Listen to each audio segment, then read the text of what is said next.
G'day guys, I'm going to do a full walk around of the Jeep for you, just so that I can show you absolutely everything there is to know and make sure there's no surprises for you.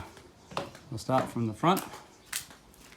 So the winch is a near new rebuilt worn high mount.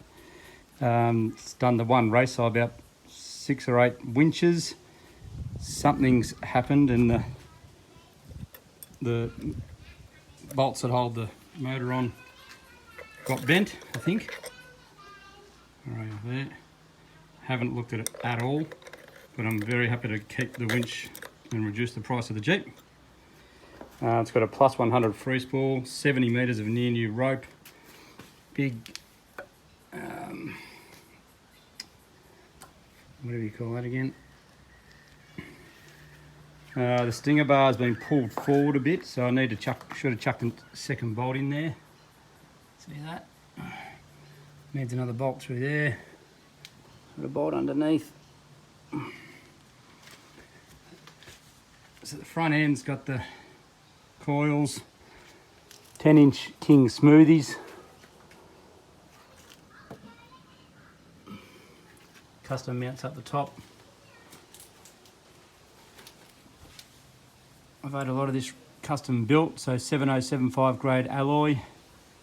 You can hit stuff with that, it flexes and pops back instead of just bends and stays bent. It's really awesome. Same with the panhard rod, all adjustable, all left and right hand thread, all big ends on them. That's a Dana 44 high pinion. That's got a Detroit locker in it. So it's got the 30 spline RCV axles, 30 spline in and out.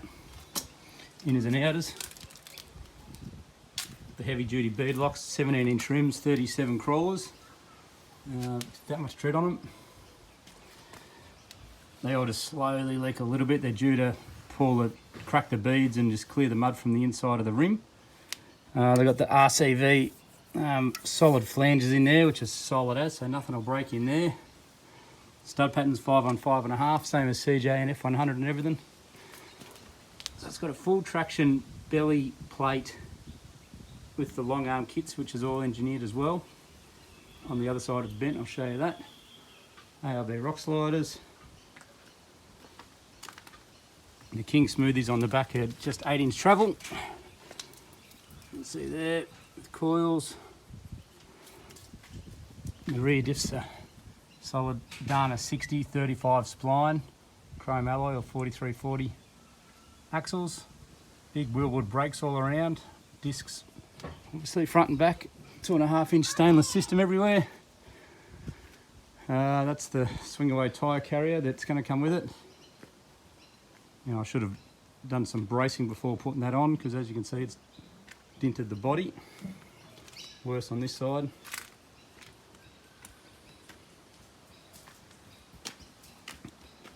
Haven't even washed in there. So the cage is a CCDA approved roll cage.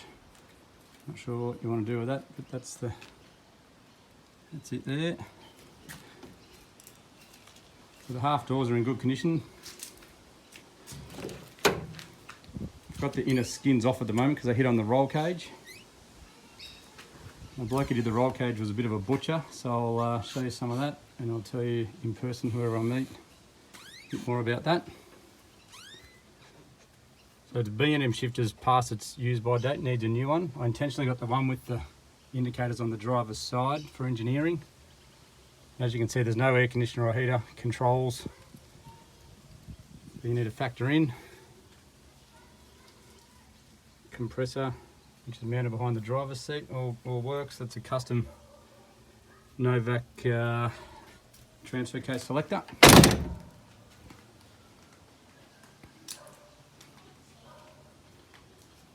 Did a really good job with the snorkel. All the original dash, all the gauges I've got working with the new motor. Kick around the guts for you. Got a manual switch for the fuel pump. These are just isolators, and that's a 24-volt isolator.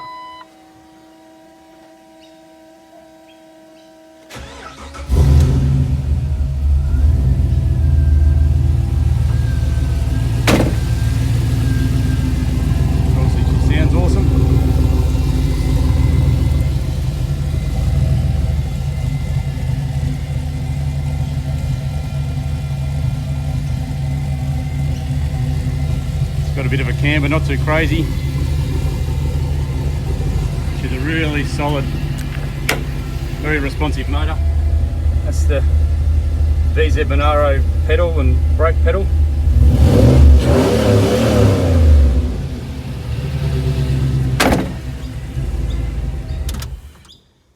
The seats are rough, they got holes in them, can tell you about that. Passenger's not as bad, but it's got a hole in it. So I'll show you the bit of damage from the last race. So he hit a bank with the front left wheel and pushed the control arm right back, bent that end there, but also the bracket that that mounts to is bent a bit. You can see that weld, we cut and weld it and tried to bend it back up a bit with heat. So this piece here you should be able to get from full traction, and that has the ends that the control arms mount to. That's what I'll be getting. So it actually, the tail shaft hit the filter there, hit the sump, it didn't pierce it, got the tail shaft out, and it's hit the exhaust there, it hasn't pierced it either.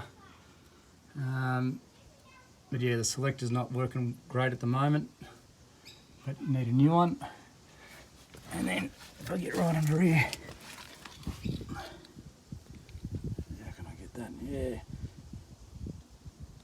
The trans mount needs looking at. It's a bit crooked. It was a shit design from the start. I got the original trans mount there, bolted onto this Novak one with a spacer, trying to keep it all high, but it could do with a redesign, I think. That's the flange for the exhaust. I've got the other piece of exhaust that bolts straight onto that, which passes road noise levels. That's the other end of the front tail shaft.